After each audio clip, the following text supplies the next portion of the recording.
नमस्कार मित्रों, मैं अनंत मिश्रा। लेट्स माइक सारा दिन में आपका एक बार फिर से स्वागत। आज हम बात करेंगे खेल की दुनिया की।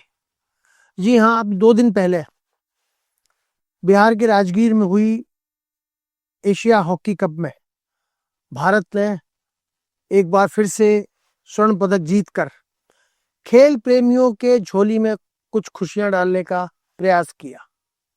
8 साल बाद ये पहला मौका था जब हमको एशिया हॉकी चैंपियनशिप में सिरमौर होने का गौरव मिला।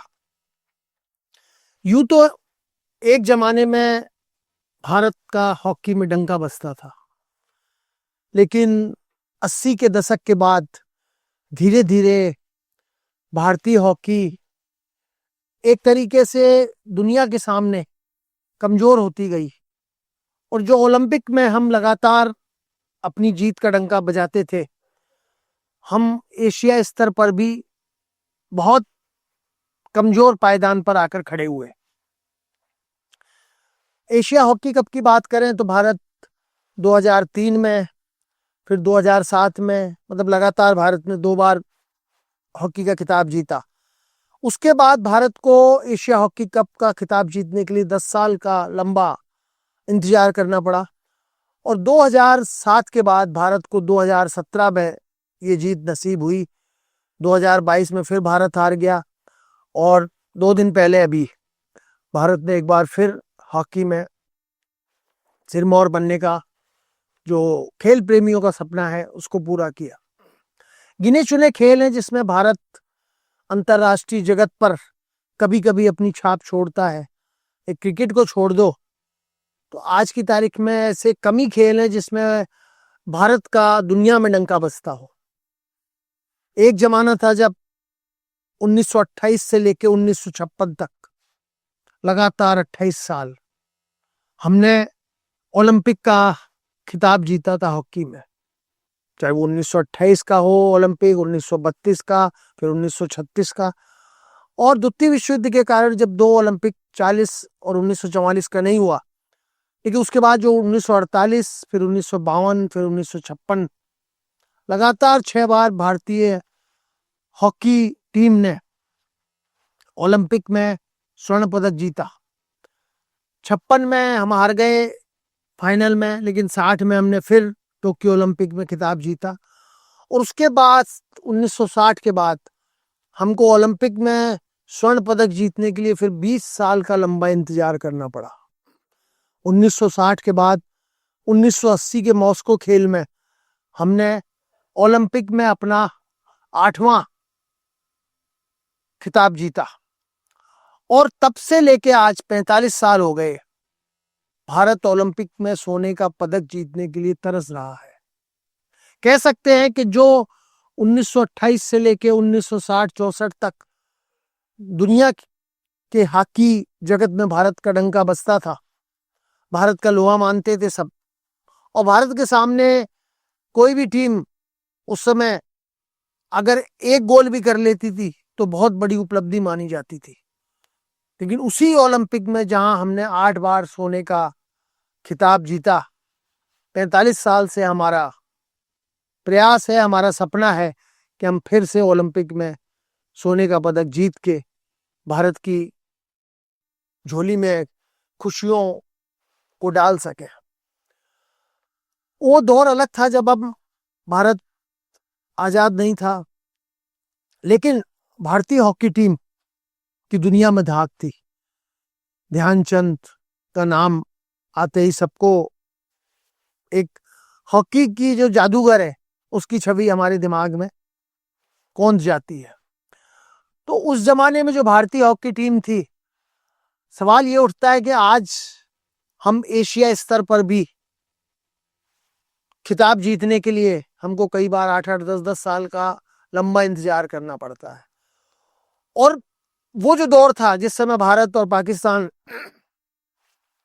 1947 से पहले तो भारत एक ही था, पाकिस्तान का जन्म नहीं हुआ था, और 1947 में पाकिस्तान बन गया, उसके बाद भी 48, 52, 56 में हमने खिताब जीता। और मुख्य मुकाबला हमारा उस दौर में सन 50, 60, 70, 80 के दशक में भारत का मुकाबला पाकिस्तान से हुआ करता था। लेकिन धीरे धीरे यूरोपीय देश, Australia, New Zealand, Spain, Argentina, Belgium, इन देशों ने भी हॉकी में अपनी हाथ आजमाने शुरू किए। और जो कलाइयों का जादू भारतीय खिलाड़ियों के पास था, वो धीरे धीरे यूरोपीय टीम और ऑस्ट्रेलियाई टीम स्किल में हमसे मजबूत हो गई। और जो एस्ट्रोटर्फ आया, पहले घास के मैदान पे हॉकी होती थी, और जब से एस्ट्रोटर्फ आया तब से उसकी जो स्पीड थी, वो भारतीय खिलाड़ी उस स्पीड को शायद पकड़ नहीं पाए। और यही कारण है कि 45 साल से हमको ओलंपिक में पहली पायदान पर खड़े होने का इंतजार है। और ये सिर्फ बात ओलंपिक खेलों तक ही सीमित नहीं है। विश्व कप हॉकी, उसमें भी भारत की पोजीशन बहुत ज्यादा अच्छी नहीं है। 1975 में मलेशिया की राजधानी कुआलालंपुर में जो विश्व कप हुआ था हॉकी का, तब भारत ने वहां जीत हासिल की थी।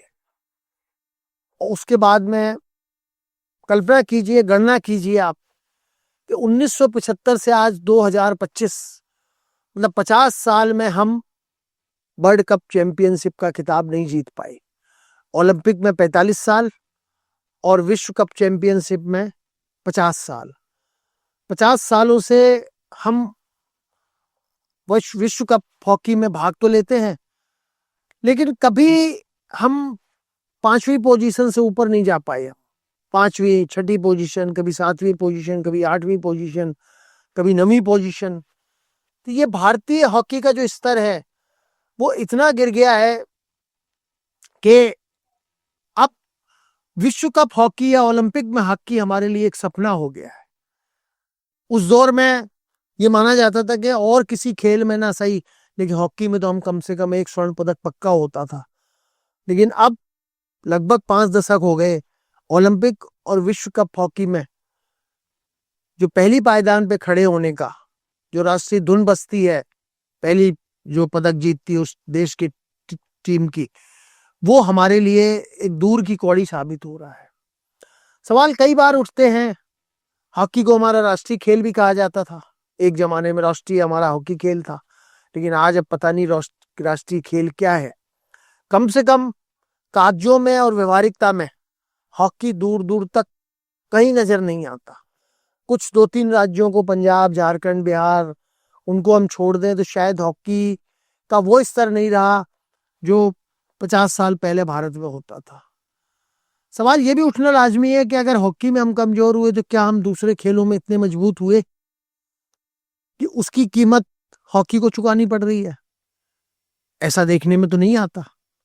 वो चाहे विश्व कप की चैंपियनशिप हो, चाहे आपके ओलंपिक खेल हो, एशियाई खेल हो, कॉमनवेल्थ खेल हो, उसमें भी भारत की स्थिति ऐसी नहीं रहती कि हमको एक संतोष हो चुका है, हो सके कि चलो हम हॉकी में नहीं जीत पाए लेकिन बाकी खेलों में तो हमारी स्थिति ठीक है। किसी भी खेल में, अंतरराष्ट्रीय जगत में आज भारत का वो दबदबा, वो रुतबा, इंडिविजुअल खेलों की छोड़ दो, नीरज चोपड़ा जैसे या अभिनव बिंद्रा जैसे लोग अगर कभी भारत की झोली में ओलंपिक में पदक डाल दे, एशियाई खेलों में, कॉमनवेल्थ में, उसके अलावा चाहे फुटबॉल की टीम हो, चाहे और जितनी चैंपियनशिप होती है, एथलेटिक्स की देख लो आप, बास्केटबॉल भी देख लो, कुश्ती या बॉक्सिंग में जरूर कुछ 2-3 पदक पिछले कुछ सालों से भारत की झोली में आ रहे हैं, लेकिन वो इतने पदक नहीं है कि हम 145 करोड़ का सबसे बड़ा दुनिया में देश आबादी के हिसाब से है हम देश, तो हमको ये संतोष हो सके कि खेलों में हमारी उपलब्धि अच्छी है। हॉकी में हम भले नहीं जीत पा रहे, लेकिन दूसरे खेलों में हमने कंपनसेट किया है, या दूसरे खेलों में हमारी पौध ऐसी तैयार हो रही है जिससे हमें हॉकी में पदक नहीं मिलने का गम नहीं हो। सवाल यह है कि हर राज्य सरकार, केंद्र सरकार खेलों को प्रोत्साहन देने के नाम पर अनेक घोषणाएं करती है। हर प्रतियोगिता में अगर हमारी टीम सफल नहीं हो पाती तो खेल प्रशासक हो या खेल मंत्री हो, उनका यही बयान होता है कि नहीं, आने वाले समय में हम खेलों में और ज्यादा उपलब्धि हासिल करेंगे और हम अच्छा रुतबा हासिल करेंगे। लेकिन ये हम खेलों में सिर्फ क्रिकेट को छोड़ दें अगर, तो क्रिकेट में हमने 2-3 बार विश्व कप भी जीते हैं, और भी बड़ी प्रतियोगिताओं में या दूसरे देशों के साथ जो वनडे होते हैं, टेस्ट मैच होते हैं, उसमें भारत पिछले 1983 में जब वर्ल्ड कप हमने जीता, उसके बाद से पिछले 40-45 साल में एक क्रिकेट तो ऐसा खेल है जिसमें दुनिया के देशों में हमारी पहचान है। लेकिन क्रिकेट दुनिया के 200 देशों में क्रिकेट कितने खेलते हैं? 12, 15, 20 देश से ज्यादा क्रिकेट में किसी की रुचि नहीं है। और वो भी जो अंग्रेजों के अधीन रहे देश, भारत हो, पाकिस्तान हो, न्यूजीलैंड, ऑस्ट्रेलिया, ऐसे देश क्रिकेट खेलते हैं, दक्षिण अफ्रीका। लेकिन क्रिकेट के अलावा अगर किसी भी खेल में हमारी उपलब्धि दुनिया के मानचित्र पर उल्लेख करने लायक नहीं है, तो उसके भी पीछे कारण है कहीं। जिस तरह एक जमाने में भारत में हॉकी को प्रोत्साहन दिया जाता था, हॉकी खिलाड़ियों की तवज्जो दी जाती थी, हॉकी खिलाड़ियों के सुख सुविधाओं, उनके रहन सहन, उनका परिवार के भरण पोषण के लिए जो एक प्रयास होते थे, जब से देश में क्रिकेट का बोलबाला आया, तब से देश में शायद दूसरे खेलों को तवज्जो मिलना कम हो गई। सरकार अपने स्तर पर करती होगी, लेकिन जो प्राइवेट स्तर पर एक बॉक्सिंग, मुक्केबाजी और ये कुश्ती को छोड़ दो, जिसमें कुछ औद्योगिक घराने जरूर अच्छा काम कर रहे हैं, लेकिन बाकी खेलों में भारत के लिए उतना स्कोप नहीं रहा। हम क्रिकेट और हॉकी की अगर तुलना करें, जिस हॉकी ने हमको 8 सोने के पदक दिए, उसके मुकाबले आज क्रिकेट के मुकाबले हॉकी कहाँ है? बीसीसीआई जो क्रिकेट का सबसे बड़ा बोर्ड है देश में, क्रिकेट का बोर्ड है, उन्होंने श्रेणी बना रखी है क्रिकेट के अंदर, ए, बी, सी, और 1 करोड़ रुपए से लेके 7 करोड़ रुपए तक वो खिलाड़ियों को वार्षिक फीस के रूप में देते हैं। फिर जो T20 के मैच हैं, उनमें जो स्पॉन्सरशिप होती है, उसमें जो पैसा मिलता है उनको प्रति मैच का, स्पॉन्सरशिप इतनी होती है, टीवी पे विज्ञापन जो होते हैं। कहने का मतलब है कि क्रिकेट का एक जो सामान्य खिलाड़ी जो देश का प्रतिनिधित्व भी नहीं करता और T20 में जो IPL मैच खेलता है, उसमें 3-3, 4-4 करोड़ रुपए कमा लेता है। वो बड़े खिलाड़ियों की तो बात ही छोड़ दो, 40-40, 50-50 करोड़ रुपए तो वो इनकम टैक्स के पे करते हैं। और उसकी तुलना में हॉकी खिलाड़ियों को क्या मिलता है? ना उनकी कोई वार्षिक फीस है, ना कुछ है। मैच के हिसाब से उनको कुछ भत्ते मिल जाते हैं, या जीतने पे कुछ प्रोत्साहन राशि, या सरकार ने शायद नेशनल हॉकी टीम के खिलाड़ियों के लिए 25-25 हजार रुपए भत्ता शुरू किया है। निश्चित रूप से जो देश के लिए खेलते हैं खिलाड़ी, वो कहीं ना कहीं रेलवे में, एयरलाइंस में, कहीं ना कहीं सर्विस में होते हैं। लेकिन क्रिकेट के मुकाबले, क्रिकेट की तुलना में उनकी अगर सुविधाओं और उनकी आय की चर्चा की जाए, उनकी बात की जाए, तुलना की जाए, तो शायद वो कहीं भी नहीं ठहरते। कहने का मतलब यह है कि जब तक खेलों में खिलाड़ी तभी तैयार होगा जब उसके अभिभावक, उसके घर वाले या उसके शिक्षक, उनको लगे कि खेल में जाने से इसका जीवन सुधर सकता है। अमूमन देश में देखा जाता है कि स्कूली स्तर पर जो बच्चे खेलते हैं, कुछ ही प्रतिशत ऐसे हो पाते हैं कि जिनको राज्य की टीम में या राष्ट्रीय टीम में जगह मिल पाती है। बाकी खिलाड़ियों को तो फिर एक तरीके से कहें कि दर दर की ठोकर ही खानी पड़ती है। ना तो पढ़ाई में पूरा ध्यान दे पाते, ना किसी कंपटीशन में जा पाते, और जब तक राष्ट्रीय टीम में उनका चयन नहीं हो या राज्य स्तर पर नहीं हो, तो उनको अच्छी नौकरी भी नहीं मिलती। जबकि क्रिकेट में देखिए, IPL में इतनी टीमें खेलती हैं, IPL के अलावा जो अगर कोई रणजी ट्रॉफी और दिलीप ट्रॉफी भी खेलता है, मैच क्लबों में भी खेलता है, या इंग्लैंड की लीग में खेल लेता है, तो उसका 5-7 साल अगर कोई खिलाड़ी खेल लेता है IPL में या इंग्लिश काउंटी लीग में, तो उसको जीवन में अपने भरण पोषण की, अपने परिवार को खर्च चलाने की चिंता नहीं होती। तो जब हम चर्चा करते हैं, चाहे खेल दिवस अभी पिछले दिनों मनाया गया ध्यानचंद जी की जन्म दिवस पर, तब भी इस तरह के सरकारी स्तर पर कई बयान आए कि खेलों को उत्थान के लिए, खेल प्रतिभाओं को प्रोत्साहन देने के लिए कई उद्योगपतियों ने अपनी तरफ से पिछले सालों में प्रयास भी किए हैं। लेकिन वो प्रयास इतने सफल नहीं कि हम गर्व से सिर उठा के कहें कि जिस तरह हम दूसरे क्षेत्रों में हम उपलब्धियां हासिल कर रहे हैं, तो खेल के जगत में भी हमारी उपलब्धियां बहुत ज्यादा है। खेलों में क्रिकेट के अलावा जो मैंने चर्चा की कि क्रिकेट को अगर हम छोड़ दें तो 145 करोड़ के देश में और दूसरे ऐसे खेल नहीं है, चाहे फुटबॉल हो, चाहे हॉकी हो, चाहे बास्केटबॉल हो, चाहे टेबल टेनिस हो, चाहे बैडमिंटन हो। इंडिविजुअल की बात नहीं कर रहा, अपने स्तर पर कोई सब सक्षम है, संपन्न है, तो वो देश का नाम भी रोशन करता है। लेकिन बाकी खेलों में ना तो खिलाड़ियों को पैसा मिलता है, ना भत्ता मिलता है, ना उन खेलों में स्पॉन्सरशिप मिलती है।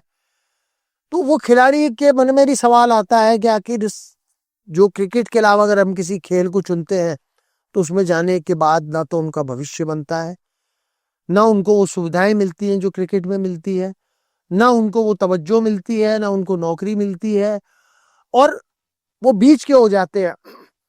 उन खेलों से उनका जीवन नहीं चलता और नौकरी की तरफ वो जा नहीं पाते। तो यहाँ सवाल आपके मन में, मेरे मन में, सबके मन में ही उठता है कि हम जब दुनिया के दूसरे क्षेत्रों में, जो चाहे वो अंतरिक्ष का क्षेत्र हो, आर्थिक क्षेत्र हो, तकनीकी क्षेत्र हो, बिजनेस का क्षेत्र हो, हम सब जगह से प्रगति कर रहे हैं और दुनिया की पहचान हमारी आज नए सिरे से बन रही है। पिछले 3-4 दशकों में जो देश ने प्रगति की है, जो सीढ़ियां चढ़ी है विकास की, उसका लोहा दुनिया भी मानने लगी है। और अब हम एक विकासशील, जो हमारे देश पे ठप्पा लगा था कि पहले गरीब देश है, पिछड़े देश है, उसके बाद फिर विकासशील का ठप्पा लगा, आज हम ये कह सकते हैं कि कई मामलों में हम विकसित देशों को टक्कर दे रहे हैं। तो नेशनल हॉकी, अगर एशिया कप में राष्ट्रीय हॉकी टीम ने जीती, निश्चित रूप से उसने खुशियां दी हैं। ये लगा कि 8 साल बाद सही, लेकिन हमको फिर चैंपियन बनने का मौका मिला है। लेकिन क्या क्रिकेट के अलावा दूसरे खेलों को कभी देश में तवज्जो मिलेगी, प्रगति मिलेगी? और नहीं मिलती है तो उसके लिए खिलाड़ी दोषी नहीं है, उसके लिए राजनेता दोषी नहीं है, उसके लिए हम सब एज ए इंडियन हम भी दोषी हैं। हम उस उपलब्धि को पाने के लिए जो दूसरे देश, छोटे छोटे देश है, वो क्यूबा है, वो बहुत छोटा सा देश है भारत के मुकाबले, लेकिन उसने बॉक्सिंग में पकड़ रखा है। अफ्रीकन कंट्री कई हैं जो एथलेटिक्स में दौड़ होती है। हॉकी में, आप क्रिकेट में अगर 15 खिलाड़ी जाते हैं और एक पदक लाते हैं, लेकिन वहां एक एक खिलाड़ी 4-4 पदक ले आता है। तैराकी की स्पर्धाएं हैं, ऐसे ऐसे खिलाड़ी भी हुए जिन्होंने 7-7 सोने के पदक एक खिलाड़ी ने लिए। हमारे इतने हॉकी खिलाड़ी मिलके पूरे 8 पदक ला पाए, और एक एक खिलाड़ी 7-7, 8-8 सोने के पदक ले लेता है। तो एथलेटिक्स हो, तैराकी हो, बॉक्सिंग हो, तीरंदाजी हो, मुक्केबाजी हो, तमाम दुनिया में इतने 50 खेल हैं जिसमें भारत कुछ कर सकता है। और निश्चित रूप से मानने में कोई परहेज नहीं कि हमारे यहाँ प्रतिभाओं की कमी नहीं है, क्योंकि सवाल है उन प्रतिभाओं को सही समय पर सेलेक्ट करना, छांटना, स्कूली स्तर से उनको वो सुविधाएं देना, वो उनको प्रशिक्षण देना अंतर्राष्ट्रीय स्तर का, ताकि वो दुनिया के मुकाबले जब खेलों में भाग लें तो उनसे न सिर्फ compete कर सके, ना उनसे स्पर्धा में भाग लें, बल्कि हम पदक जीतने में भी कामयाब हो। तो उसके लिए एक हॉकी में एशिया कप जीतना वो इतने बड़े देश के लिए कोई बहुत बड़ी उपलब्धि नहीं है। ठीक है, उपलब्धि है, जब नहीं मिलता है कुछ उसके मुकाबले तो उपलब्धि है, लेकिन दुनिया के देशों में जब आज भारत में देखें कि 145 करोड़ में प्रति व्यक्ति शायद 25-30 रुपया केंद्र सरकार खर्च करती होगी खेलों का बजट अगर हम देखें तो दूसरे देशों में उपलब्धि क्या है, दूसरे देशों में कितनी सुविधाएं मिलती है। और सबसे बड़ा जो कारण है खेलों में हमारी कमजोरी, खेलों में हम अंतर्राष्ट्रीय जगत पर अगर हम मुकाबले में नहीं ठहर पाते, तो उसके पीछे सरकार की तरफ से सुविधाएं कम है, आम लोगों की मानसिकता खेलों के प्रति नहीं है। लेकिन उससे भी ज्यादा जो राजनेता और अधिकारियों ने खेल संघों पे जो कब्जा कर रखा है, 15-15, 20-20 साल से कोई राजनेता है, कोई आईएएस है, रिटायर्ड आईपीएस है, वो उसके पदाधिकारी मठाधीश बने बैठे हैं, और वहां जो गुटबाजी होती है, वहां जो तेरा मेरा अपना पराया होता है, उसकी आड़ में ये जो बाकी सपने हैं खिलाड़ियों के, ये धुल जाते हैं। बहुत से मौके पर संसद में भी सवाल उठते हैं, विधानसभाओं में भी उठते हैं, खेलों को लेकर, खेलों में हम पिछड़े क्यों हैं, इन सबको लेकर अनेक सेमिनार भी होती है।